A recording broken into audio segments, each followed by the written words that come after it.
Boa noite, queridos amigos, queridos irmãos. Com muita felicidade, hoje iniciamos mais uma exposição doutrinária, no dia 14 de julho de 2024, sexta-feira de noite. E o tema desta noite é liberdade de pensar e de consciência. E esse item se encontra em O Livro dos Espíritos, itens 833 e 842.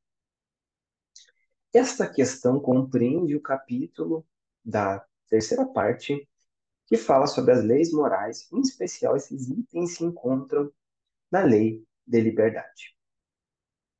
Quando a gente pensa na liberdade, quais coisas que nos vêm à cabeça?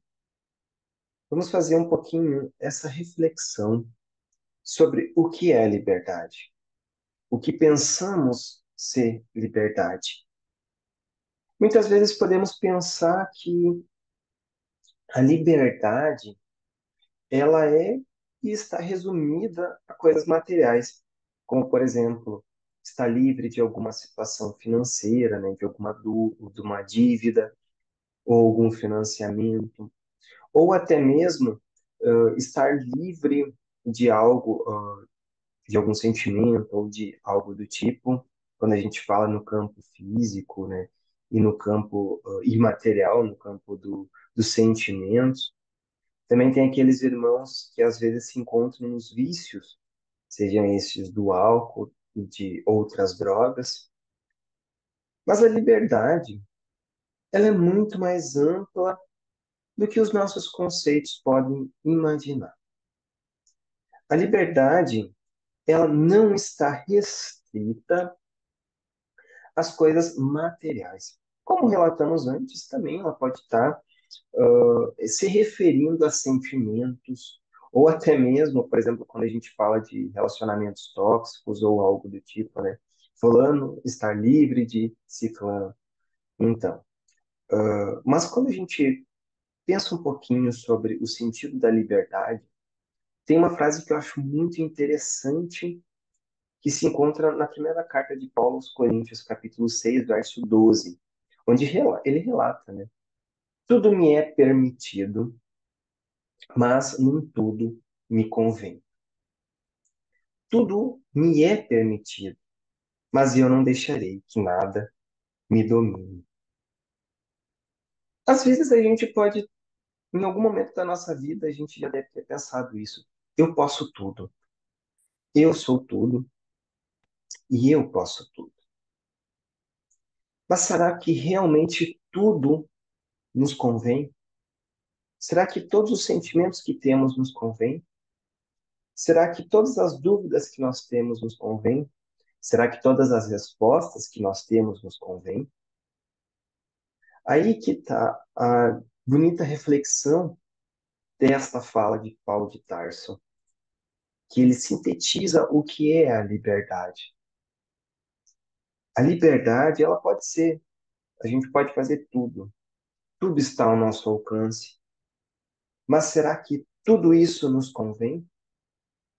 Por isso, nessa mesma parte do Livro dos Espíritos, vai ter um item sobre o livre-arbítrio, e perguntando se o homem ele é realmente livre, ele tem as suas escolhas, porque se a gente for pegar a questão histórica, a questão do livre-arbítrio sempre foi discutido no campo das religiões.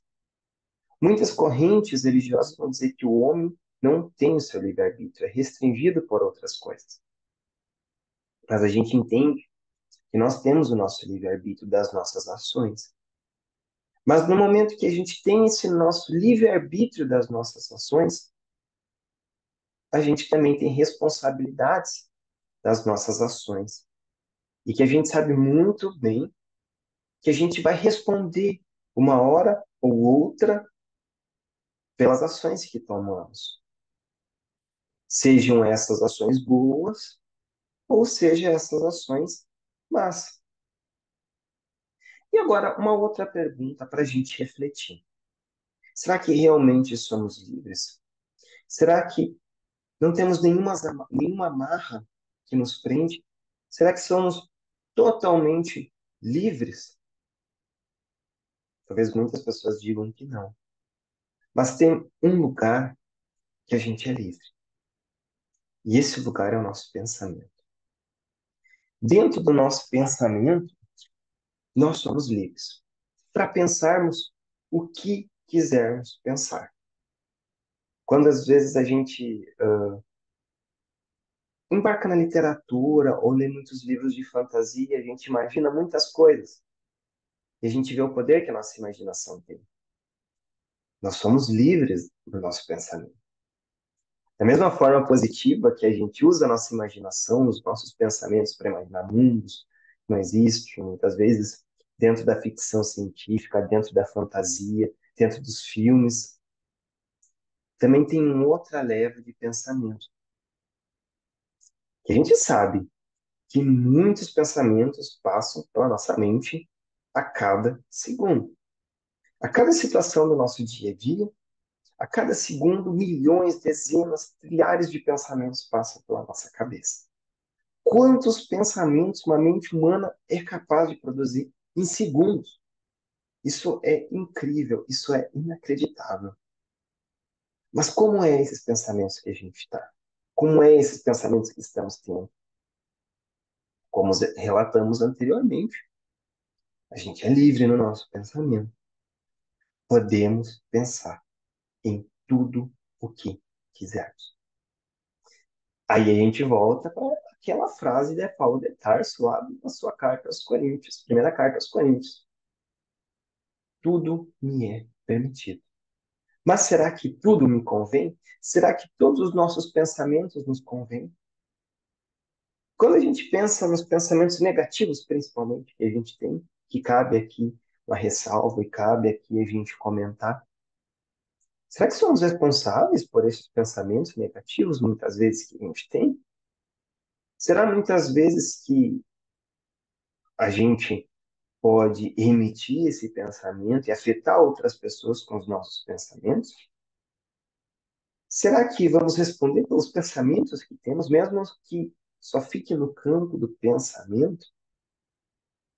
Essa questão ela é muito interessante, porque ao mesmo tempo que a gente pensa que a gente é livre no nosso pensamento, a gente tem que pensar também em outras questões. Uma questão muito interessante no Livro dos Espíritos, mais especificamente no item 834, onde Kardec pergunta: é responsável o homem pelo seu pensamento? A espiritualidade que estava em volta, trabalhando no Livro dos Espíritos, responde: perante Deus é. Somente a Deus, sendo possível conhecê-lo, ele o condena, o absolve, segundo a sua justiça. Isso é muito esclarecedor, porque a gente pensa, eu posso pensar em tudo, mas eu tenho responsabilidades pelo que eu penso. Se estou pensando em alguma coisa ruim, ninguém vai saber no que eu estou pensando. Ainda, né? Mas eu sou responsável desses meus pensamentos perante Deus. E principalmente perante a minha consciência. Porque se a gente for resgatar no livro dos Espíritos, a gente vai encontrar que as leis de Deus estão escritas, estão grafadas na nossa consciência. Aquele puxãozinho de orelha que a gente tem quando tem um pensamento ruim é a nossa consciência nos chamando. Pera lá, veja seus pensamentos. Veja no que você está pensando. E aí é muito complexo, porque também desencadeia outras coisas. Por exemplo, será que a gente para e pensa e questiona os nossos pensamentos? A gente alguma vez já fez esse exercício de parar e esse pensamento, por que estou tendo esse pensamento? Por que ele se instalou na minha morada mental? E por que que ele vive me chamando?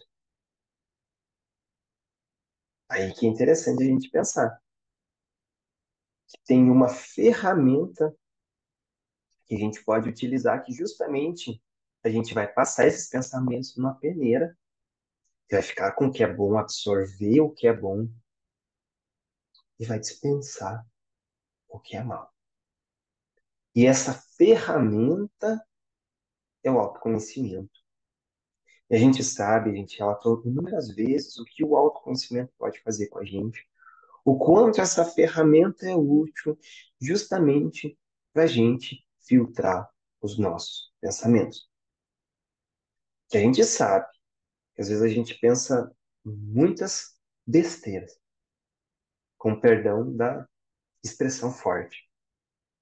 Às vezes a gente pensa em muitas coisas que são ruins.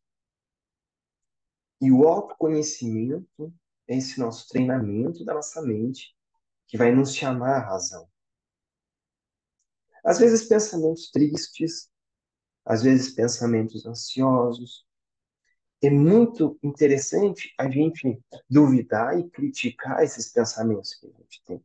Lógico, aquela autocrítica saudável, porque a gente sabe também que a autocrítica ela pode ser muito negativa.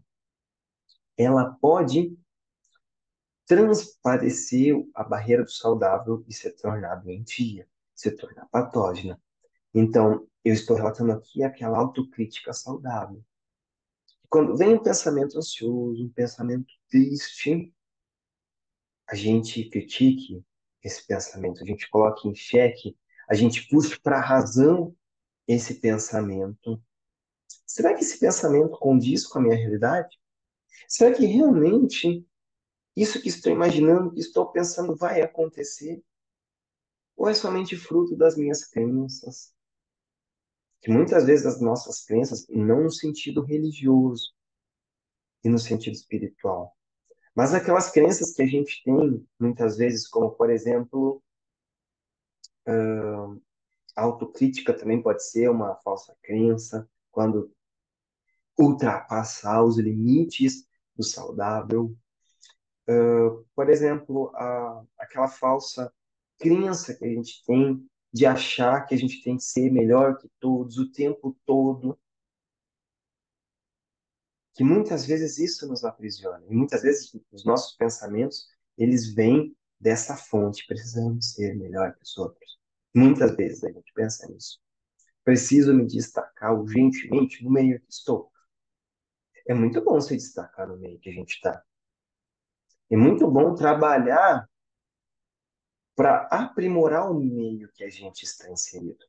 Mas no momento que a gente faz disso uma competição que não é saudável com os outros, somente por competir, somente querer ser o melhor para ter o seu ego afagado, muitas vezes não é saudável. E é esses pensamentos que a gente tem que colocar em xeque. Essas nossas falsas crenças. Eu citei uma só, mas a gente pode ter inúmeras outras. A autossabotagem, por exemplo, pensar que sempre somos vítimas das circunstâncias, vítimas de tais situações, vítimas da sociedade, vítima, enfim. Também, muitas vezes, pode ser também uma falsa crença. Outro exemplo, a gente se sentir culpado por coisas que não fizemos, ou achar que temos responsabilidades por coisas que não temos responsabilidades, e se sentir culpado e triste, e vir pensamentos que não são legais. É importante que a gente critique e pense acerca dessas falsas crenças, acerca desses pensamentos que muitas vezes nos assolam e muitas vezes a gente se sente frustrado com todos esses pensamentos.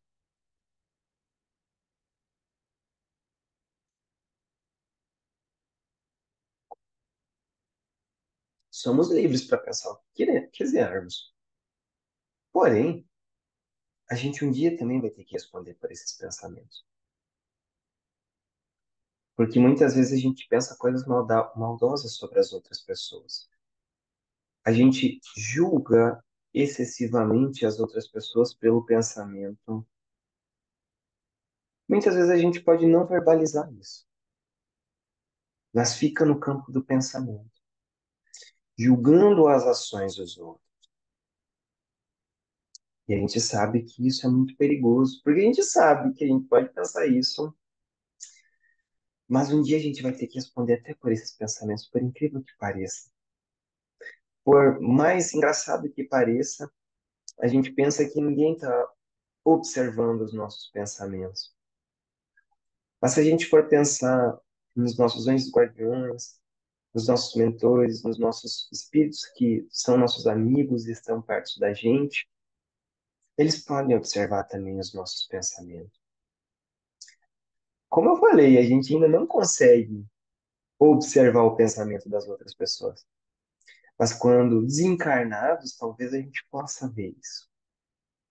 Porque daí a gente não está com a carga pesada do corpo físico. E aí que interessante, cuidar dos nossos pensamentos. Muitas vezes a gente precisa fazer higiene dos nossos pensamentos, assim como, por exemplo, a gente toma banho todo dia, a gente escova os dentes de 3 a 4 vezes por dia, penteia os cabelos, lava as roupas, lava os tênis, corta as unhas, tem a nossa higiene pessoal. A gente precisa urgentemente também, né, fazer a higiene dos nossos pensamentos. Cuidar o que estamos pensando. Reciclar o que estamos pensando. Porque uma vez que não somos livres do nosso pensamento, também temos responsabilidades pelo que estamos pensando. E relatamos e falamos um pouquinho também sobre a nossa consciência, que está escrita as leis de Deus na nossa consciência. A nossa consciência é o mediador daquilo que a gente pode fazer ou não. Muitas vezes a gente está fazendo alguma coisa que não é legal, algum ato que não é bom, e a nossa consciência vai lá e fica nos chicotando. Será que isso realmente é bom? Por que você não tenta outro caminho? Por que você não faz outra coisa? E a gente deita e a nossa consciência fica latejando aí, fica nos incomodando. E também quando a gente avança um pouco mais nos itens, no item 835, mais especificamente, onde Kardec pergunta: será a liberdade de consciência uma consequência da de pensar? Os espíritos vão responder que a consciência é um pensamento íntimo que pertence ao homem, como todos os outros pensamentos. Se então na consciência está carimbado as leis de Deus, por que muitas vezes a gente erra? É o nosso pensamento íntimo, a consciência. Mas quantos outros pensamentos a gente tem? Quantos desses pensamentos são transformados em ações por invigilância muitas vezes nós? A gente está transgredindo essas leis muitas vezes sem pensar, agindo por impulso, agindo mais pela emoção do que pela razão. E a gente sabe que isso é perigosíssimo quando agimos mais pela emoção do que pela razão. O ideal é que tenhamos o equilíbrio, nenhum outro em excesso. Por isso que é importante, irmãos, a gente sempre observar o que estamos pensando. Aonde quer que nós se encontramos, pensar o que estamos pensando. Pode ser engraçado essa expressão. Porque muitas vezes também a gente tem aquelas nossas falsas crenças, e essas nossas falsas crenças nos aprisionam. A gente sabe que nos aprisionam. Só que muitas vezes a gente pega essas nossas falsas crenças e transcende o nosso eu. E acaba também impondo essas nossas crenças equivocadas para os outros.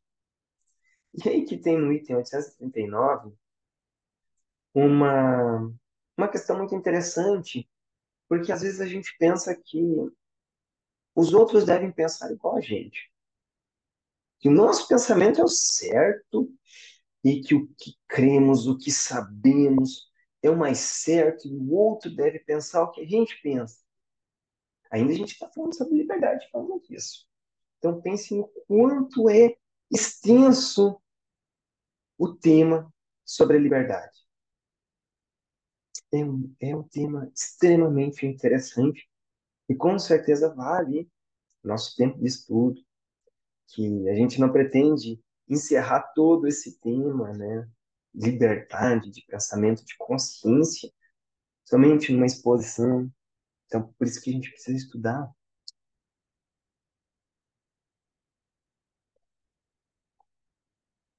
principalmente quando a gente busca embasamento na filosofia, desde os gregos, os estoicos, todas as escolas da filosofia praticamente elas vão questionar acerca do item, do tema liberdade. Isso também se transforma muito mais em diversidade de pensamentos quando a gente pega as linhas religiosas, mas enfim, às vezes a gente tem aqueles pensamentos, aquele pensamento, aquela ideia de que o que cremos é o certo e que todos devem pensar da nossa forma. E quando a gente pensa nisso, a gente precisa pensar e se questionar. Imagina se todo mundo pensasse como eu penso no mundo. Só atualizando o número de pessoas que existem no mundo.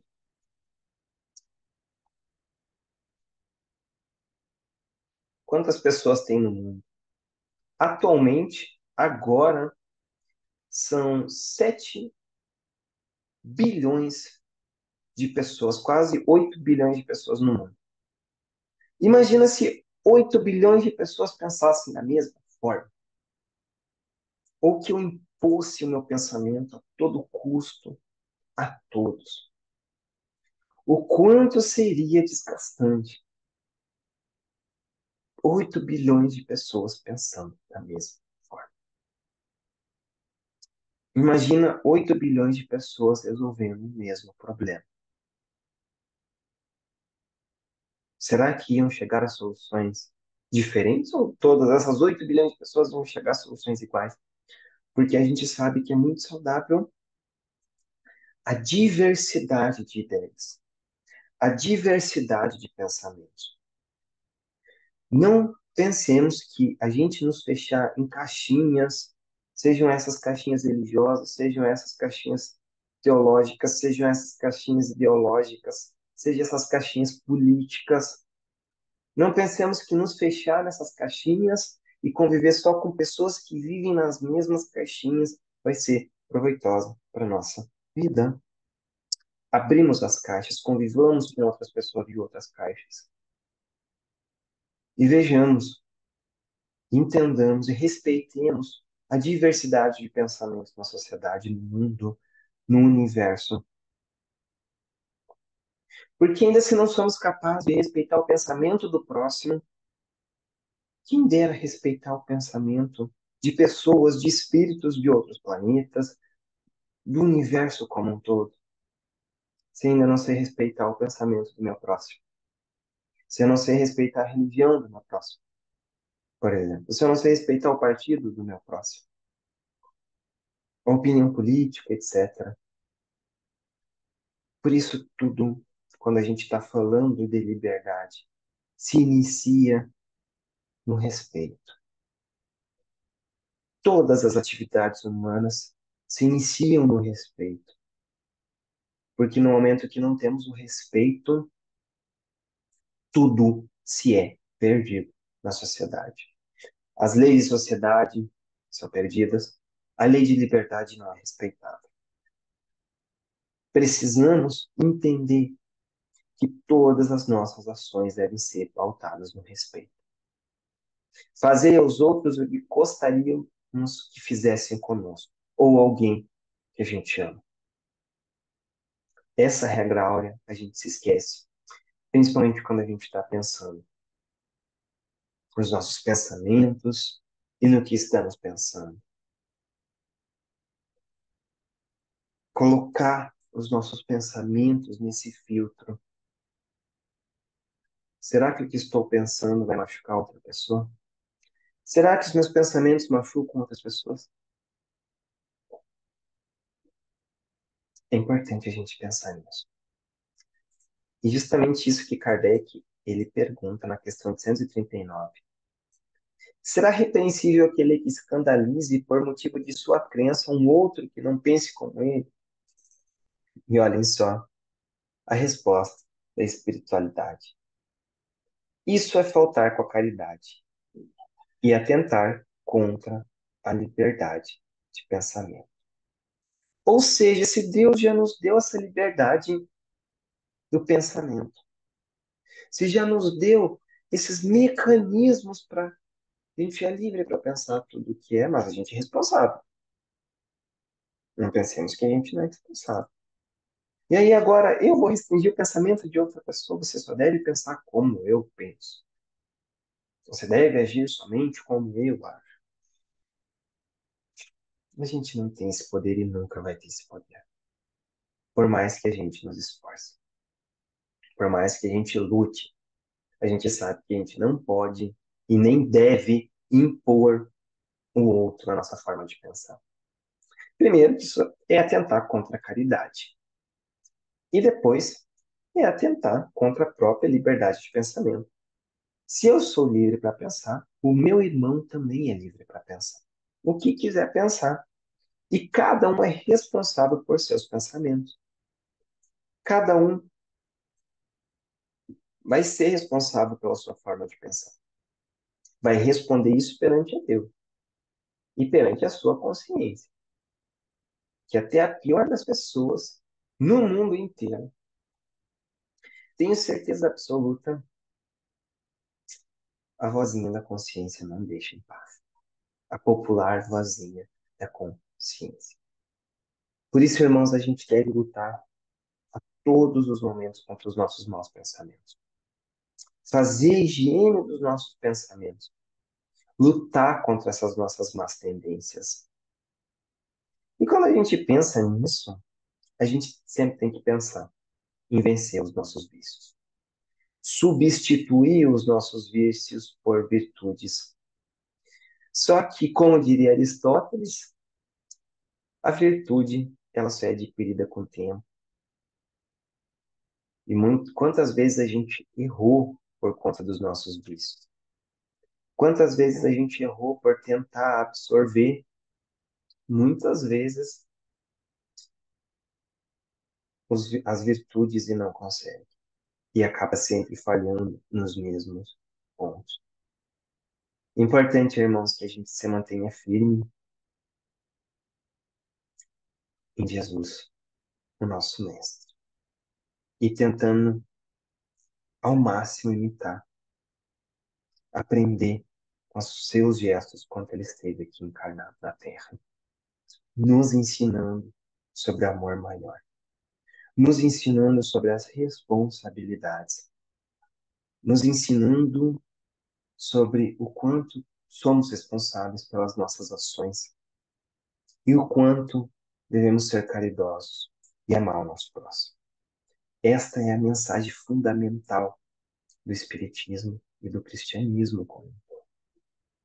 Precisamos entender a amar o nosso próximo, a nos melhorar a cada dia, nem que seja substituir um pensamento mal por um bom em um mês, nem que seja, mas nos esforçar ao máximo, com todas as nossas forças, para sermos a nossa melhor versão todos os dias. Essas eram as palavras da exposição doutrinária de hoje, irmãos. Muito feliz por esta oportunidade. E agora vou convidar a todos a realizarmos uma pequena prece de encerramento. Então, convido a todos a fechar os olhos físicos, elevarmos o nosso pensamento a Deus, a Jesus e a toda espiritualidade amiga que está junto conosco. Vamos agradecer por esta oportunidade, por esta noite, que possamos aprender com os nossos erros, que possamos aprender com cada momento ruim que tivemos, com cada experiência desagradável que tivemos, e possamos lutar para desenvolvermos em nós as virtudes, desenvolvermos o amor, a caridade, a benevolência, e possamos filtrar os pensamentos ruins que tivemos e temos o tempo todo. Agradecemos a Jesus e a toda a espiritualidade amiga por esta oportunidade. Possamos ter um ótimo final de semana e uma ótima semana por vir. Que assim seja. Então, irmãos, essas eram as reflexões dessa noite. Um grande abraço a todos e até a próxima oportunidade.